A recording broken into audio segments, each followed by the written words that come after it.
안녕하세요, 여러분. 오늘 하루가 길고 피곤했나요? 모든 것을 내려놓고 잠시 평온함을 느끼고 싶은 순간들이 있죠. 그렇죠. 걱정하지 마세요. 저는 여러분과 함께 편안한 시간을 보내기 위해 여기 있어요.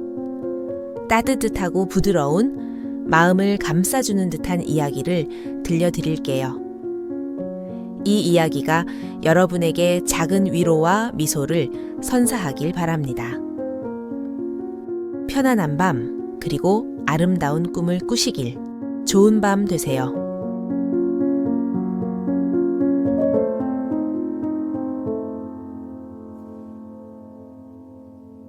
오늘 저는 따뜻한 이야기로 여러분이 푹 잘 수 있도록 도와드릴게요. 그러니 좋아요와 구독 부탁드려요. 한결아, 언제까지 이 힘든 뱃사공 일을 할 작정이냐? 이제 좋은 배필을 만나 가정을 꾸릴 때가 되지 않았느냐? 그들은 한결의 혼사를 주선하려 했지만 한결은 그저 미소 지으며 고개를 저었다. 하늘이 때가 되면 인연을 내려주시겠지요.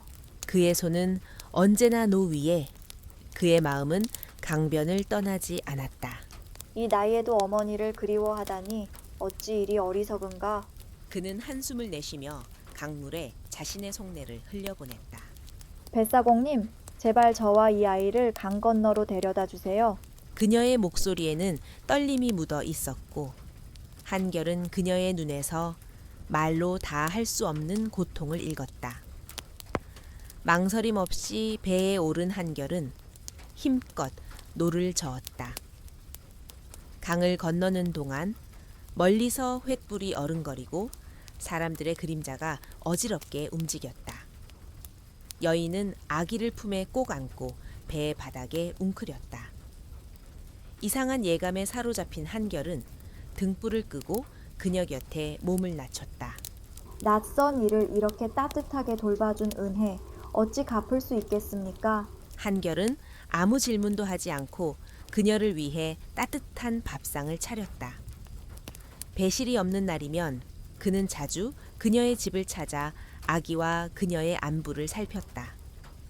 하지만 여인은 출산과 긴 여정으로 기력이 쇠약해져 있었다. 강을 건넌 후 긴장이 풀린 탓인지 그녀의 상태는 점점 더 악화되었다.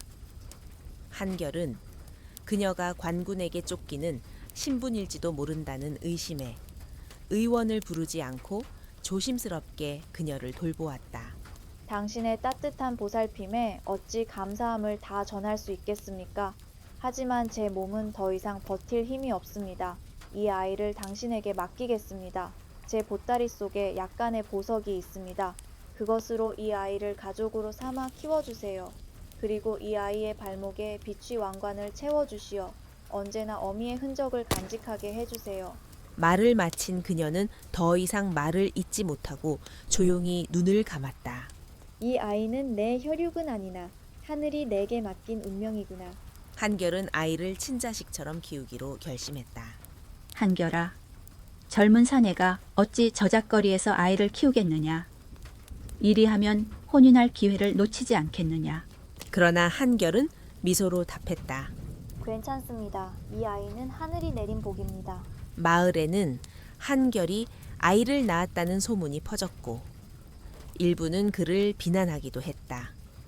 하지만 한결은 그런 말에 개의치 않았다. 그는 여인이 남긴 비취 왕관을 아이의 발목에 정성스레 채웠다. 아이가 훗날 어머니의 흔적을 기억할 수 있도록. 한결은 아이를 위해 외로운 삶을 택했다. 세간의 수군거림을 떨쳐내고 그는 온 마음을 다해 아이를 키웠다. 어머니, 이 고된 배실은 이제 그만하셔야 합니다. 곁에 이렇게 건장한 아들이 있는데 어찌 어머니께서 이리 힘든 일을 계속 하시겠습니까? 사람들이 저를 불효자라 손가락질할까 두렵습니다. 한결은 민서의 말에 따스한 미소를 지었다. 민서야, 어미는 이 배를 젓는 것이 좋단다. 너는 학업에 힘쓰거라. 네가 책을 펼치고 배우는 모습을 보면 그게 어미에게 가장 큰 기쁨이다. 한결은 민서의 생모가 남긴 보석들을 팔아 그의 학업을 뒷바라지했다. 가난한 뱃사공의 집안에서 태어난 민서는 한결이 왜 그리 학문에 매달리라 하는지 늘 의아했다. 더욱이 한결이 뒷마당에 이름 없는 무덤을 정성껏 돌보는 모습은 민서에게 기묘한 의문으로 남았다. 그래도 그는 어머니의 말씀대로 무덤 앞에서 책을 읽으며 시간을 보냈다. 햇살이 따스하게 내리쬐는 무덤께서 책을 읽다 보면 민서는 때로 이름 모를 온기에 잠겨 잠이 들곤 했다. 꿈속에서 그는 멀리 강 위를 떠가는 한결의 배를 보았고 그 모습을 바라보며 어머니의 마음을 달래주었다. 운혁아, 네가 살아있었다면 너의 아들도 이 청년 나이쯤 되었을 텐데 어찌 그리도 무심히 떠나버렸느냐. 네 꿈을 이루지 못하고. 최운혁은 영모 사건에 휘말려 조정의 노비로 전락했으나 후에 누명을 벗고 명예를 회복했다. 하지만 그의 가문은 이미 흩어졌고 유일한 혈육의 행방은 알려지지 않았다. 민서의 얼굴에서 벗의 모습을 본 박준영은 놀라움과 호기심을 억누를 수 없었다. 배를 타고 강을 건너는 동안 그는 민서에게 끊임없이 질문을 던졌다. 민서는 귀찮아하면서도 예의 바르게 답했다. 그러던 중 박준영이 짧게 탄성을 지르며 물었다. 네, 어머니께서 늘 차고 있으라 하신 비취 왕관입니다. 박준영은 민서의 목에 걸린 비취 왕관을 보고 입을 다물지 못했다. 그는 품에서 자신의 비취 왕관을 꺼내 민서에게 보여주었다. 두 왕관은 모양과 빛깔이 똑같아 마치 한 쌍처럼 보였다. 민서와 박준영은 모두 놀라 말을 잇지 못했다. 떨리는 목소리로 박준영이 말했다. 혹시나 해서 묻는 것이네만 자네를 어머니라 부르는 분을 뵙게 해줄 수 있겠나? 민서는 불안한 예감을 느끼며 박준영을 집으로 안내했다. 한결이 문을 열고 나오자 박준영의 얼굴은 긴장과 기대로 굳어졌다가 이내 엄숙해졌다. 그는 조심스레 물었다. 이 아이는 제 아들입니다. 특별히 드릴 말씀은 없습니다. 그 순간 박준영이 자신의 비취 왕관을 꺼내 들었다. 한결은 놀라 눈을 크게 떴다. 왕관을 유심히 살펴본 그녀는 박준영을 방으로 초대했다. 이 비지 왕관은 제가 학창 시절 벗과 함께 나눠 가졌던 물건입니다. 어찌하여 아드님께 똑같은 것이 있는지요? 한결은 오랫동안 기다려온 누군가가 드디어 나타났음을 직감하고 눈을 감았다. 잠시 후 그녀는 조용히 민서를 처음 만난 그 밤의 이야기를 들려주었다. 민서의 생모가 관군에게 쫓기던 여인이었다는 것. 그녀가 죽기 전 비취 왕관을 남겼다는 것. 그리고 한결이 그 아이를 친자식처럼 키웠다는 이야기를. 민서야, 이 무덤은 내 생모의 무덤이란다. 이제 네가 마땅히 돌아갈 곳을 찾았으니 이곳에서 생모께 예를 표하거라. 민서는 무덤 앞에 무릎을 꿇고 눈물을 흘렸다. 어머니, 아들이 잘 자라 제 자리를 찾았습니다. 이제 편히 쉬십시오. 며칠 뒤 민서는 눈물을 흘리며 생모와 작별하고 박준영을 따라 그의 아버지가 살던 마을로 떠났다. 다행히 박준영은 벗의 가문을 보존하며 재산을 관리해 왔기에 민서는 아버지의 지위와 재산을 물려받았다. 떠나면서 민서는 한결에게 약속했다. 어머니 반드시 다시 찾아와 모셔가겠습니다. 민서가 떠난 산 아래를 바라보며 한결은 중얼거렸다. 어리석구나. 아들이 제 자리를 찾았으니 이 늙은이가 짐이 되어선 안 되지. 민서의 짐이 되고 싶지 않았던 한결은 배실을 다른 이에게 넘기고 응어를 결심했다. 수십 년을 지켜온 강변을 떠나며 그는 홀가분하면서도 아쉬운 마음을 느꼈다. 다음 날 한결은 뒷마당의 무덤을 찾아갔다. 부인, 이제 저는 이곳을 떠납니다. 자주 찾아뵙지 못하더라도 부인의 아들이 잘 자랐으니 편히 쉬시길 바랍니다. 무덤의 작별을 고하고 돌아서던 한결은 익숙한 목소리를 들었다. 무슨 일이시죠? 소녀의 목소리는 맑고 또렷했다. 오, 사람이 있구나. 너 밥을 지을 줄 아느냐? 한 그릇이라도 지을 수 있겠느냐? 병사가 급히 물었다. 누가 저더러 밥을 지으라 하셨소? 영광의 여사제 이종석 나으리께서 이곳을 지나시다 배고프시다 하시니 아침을 드시고 싶으시다. 마을이 농번기로 텅 비었구나.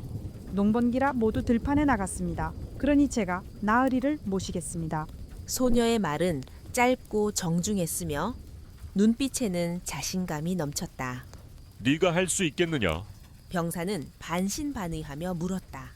염려 마시지요. 저는 오랫동안 집안일을 해왔으니 나으리를 위해 밥을 준비하겠습니다. 하지만 나으리께서 어디서 밥을 드시겠소? 나으리께서 밖에서 기다리신다. 준비되면 내가 가져가마. 소녀는 고개를 살짝 기울이며 미소 지었다. 나으리께서 길거리에서 밥을 드신다면 백성들에게 부끄러운 일이 아니겠습니까? 저희 초라한 집에서 밥을 드시는 게 낫지 않겠습니까? 병사는 소녀의 말에 무릎을 쳤다. 오, 어찌 이리 어린 것이 이토록 지혜롭단 말인가? 그는 급히 이종석에게 달려가 말했다. 나으리, 밥이 준비되었습니다. 집 안으로 들어가시지요. 이종석은 잠시 머뭇거렸다.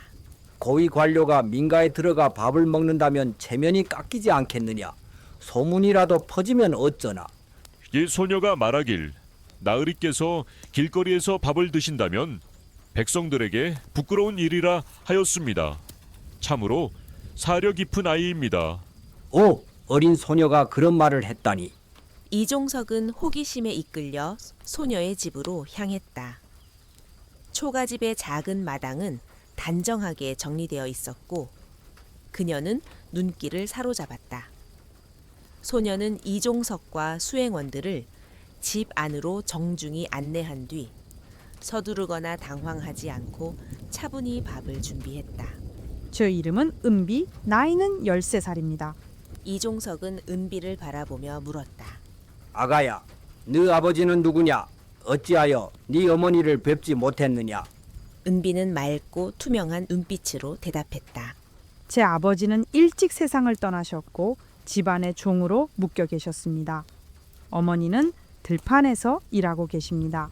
그 어린 나이에 비해 너무나도 유창하고 품위 있는 말투에 이종석은 놀라움을 감추지 못했다. 소녀의 지혜와 예의는 마치 오래된 나무의 깊은 뿌리처럼 단단하고도 자연스러웠다.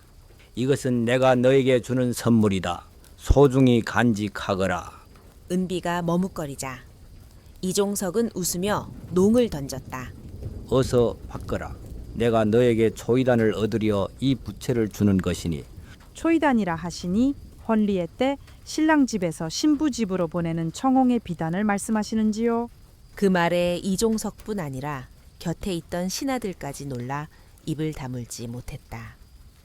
어린 소녀가 이토록 예리한 재치를 보일 줄이야. 잠시만 기다려 주시옵소서.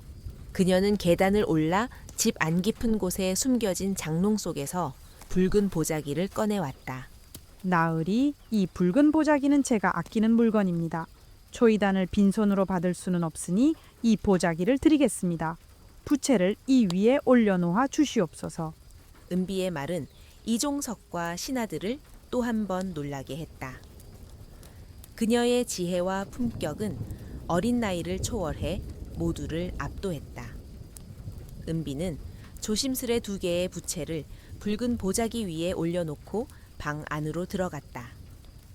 이종석은 배를 채운 뒤 영광으로 향하는 길을 재촉했다.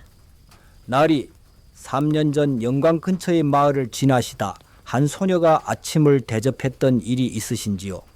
이종석은 잠시 생각에 잠기더니 무릎을 치며 대답했다. 그렇다. 그 일을 어찌 잊겠느냐. 그 소녀의 맑은 얼굴은 아직도 눈에 선하다. 그토록 순수한 아이는 처음 보았다. 노인은 안도하는 듯 긴 한숨을 내쉬며 말을 이었다. 그렇다면 틀림없습니다. 들은 바 그때 나으리께서 소녀에게 부채 2개를 선물하셨다지요. 그렇다. 그 아이가 어여뻐 선물한 것이지. 그런데 어찌하여 그 일을 묻는 것이냐. 노인은 고개를 숙이며 대답했다. 실은 그 소녀가 제 딸 은비입니다. 이제 16이 되었고 혼례를 치를 나이가 되었으나 은비는 나으리께 받은 부채를 보물처럼 여기며 다른 이와 혼인을 마다하고 있습니다.